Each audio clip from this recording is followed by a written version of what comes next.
Narsapuram to Kanyakumari రైల్లో day 17 part 5.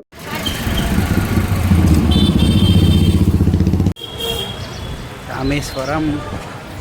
ఇప్పుడు time వచ్చి 2 అవుతుంది. స్వామివారి దర్శనం అయితే 3ంటికి ఉందంట. 1 అవర్ టైం వేస్ట్ చేయడం ఎందుకని చెప్పి నేను ఇక్కడ ధనుష్కోటికి స్టార్ట్ అయిపోయాను. ఇప్పుడైతే మనం ధనుష్కోటి వెళ్తున్నాం. అక్కడి నుంచి లాస్ట్ రోడ్ ఆఫ్ ఇండియా కూడా వెళ్ళాలి, 13 కిలోమీటర్లు.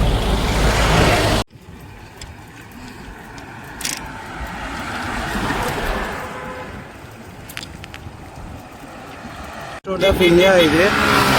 అటు ఇటు సముద్రం ఉండి మధ్యలో రోడ్డు ఉంటుంది. అలా ధనుష్కోటి దాకా వెళ్ళి ధనుష్కోటి దాటి టైం 3 అవుతుంది. ఇంకా 7 కిలోమీటర్లు వెళ్ళాలి.